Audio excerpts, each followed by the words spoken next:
Heroism దిశగా కొట్టుకుపోతున్న తెలుగు సినిమాకు విశిష్ట కథాగమనాన్ని పరిచయం చేసిన దర్శక విశ్వరూపం అయినది.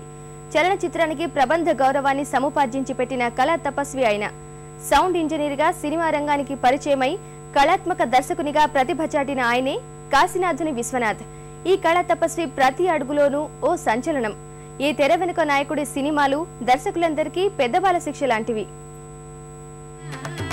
గుణనుతి చేతును గణనాథ ప్రణతులు చేకొను ఘనవరద అవరోధ శతము నణచు సదా అనియవాహన అభయప్రద గమగ సగని బని బనిద గుణనుతి చేతును గణనాథ.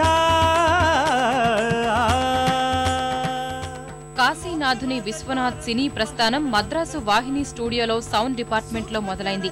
బిఎన్ రెడ్డి ప్రోత్సాహంతో దర్శకత్వం వైపు పయనించిన ఆయన కెరీర్ కు తొలినాళ్లలో మంచి పునాది పడింది. మూగ మనసులకు సహాయ దర్శకుడిగా పనిచేసిన ఆయన సుడిగుండాలు చిత్రానికి స్క్రీన్ ప్లే అందించారు. తన ప్రతిభా పాటవాలతో ఆత్మగౌరవం దర్శకత్వ అవకాశాన్ని దక్కించుకున్నారు. ఆ అవకాశమే తెలుగు సినిమా దశను దిశను మార్చేసింది.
తొలి సినిమా ఆత్మగౌరవానికి నందిని అందుకున్న విశ్వనాథ్ అనంతరం ఉండమ్మ బొట్టు పెడతా, చెల్లెలి కాపురం, శారద, ఓ సీత కథ, సీత మహాలక్ష్మి లాంటి క్లాసిక్ చిత్రాలతో అప్రతిహతంగా ముందుకు సాగారు.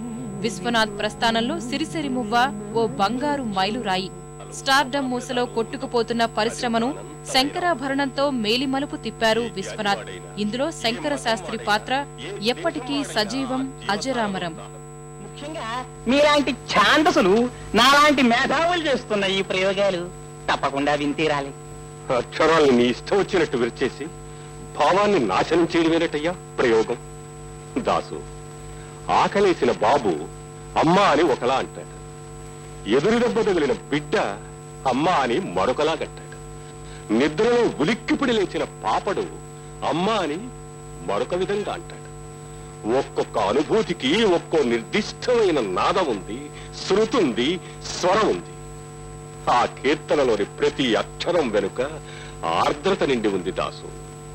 తాదాత్మ్యం చెందిన ఒక మహామనిషి గుండె లోతుల్లోంచి తనకు తానే గంగాజలంలా పెళ్ళుబికిన గీతం అది, రాగం అది. మిడిమిడి జ్ఞానంతో ప్రయోగం పేరిట అమృతతుల్యమైన సంగీతాన్ని అపవిత్రం చేయకయ్యా. మన జాతి గర్వించదగ్గ ఉత్తమోత్తమైన సంగీతాన్ని అపభ్రంశం చేయి. సంగీతానికి భాషాభేదాలు, స్వపర భేదాలు ఉండవు. అది ఒక అనంతమైన అమృతవాహిని. ఏ జాతి వాడైనా, ఏ మతం వాడైనా, ఏ దేశం వాడైనా ఆ జీవధారలో దాహం తీర్చుకోవచ్చు.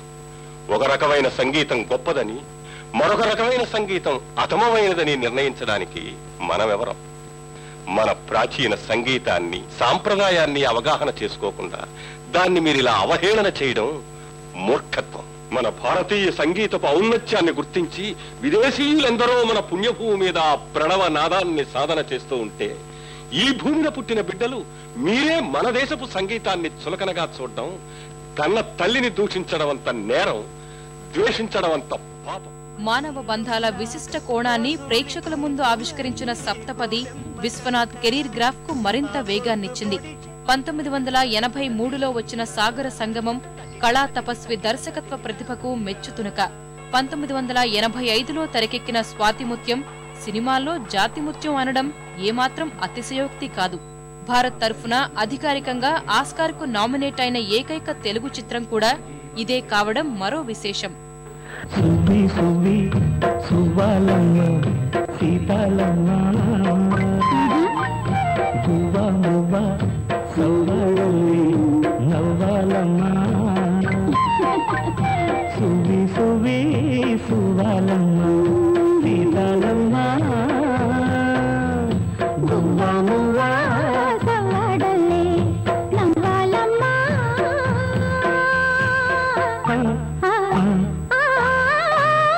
అండాదండా ఉండాలని కోదండ రాముని నమ్ముకుంటే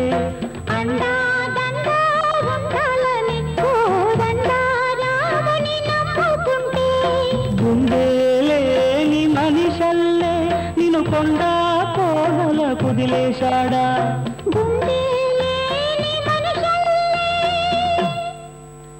1986లో వచ్చిన సిరివెన్నెల విశ్వనాథ్ కీర్తి కిరీటంలో మరో కలికితురాయిగా నిలిచిపోయింది. 1987లో ఆయన తెరకెక్కించిన శృతిలయలు, స్వయం కృషి ఘన విజయం సాధించాయి. 1988లో వెంకటేష్తో తెరకెక్కించిన స్వర్ణకమలం సైతం జాతీయ అవార్డుతో పాటు బంగారు నందిని కైవసం చేసుకుంది. 1992లో ఆపద్బాంధవుడు, స్వాతికిరణం చిత్రాలను నిర్మించిన విశ్వనాథ్ ఆ తర్వాత దర్శకత్వానికి కాస్తంత దూరమయ్యారనే చెప్పాలి.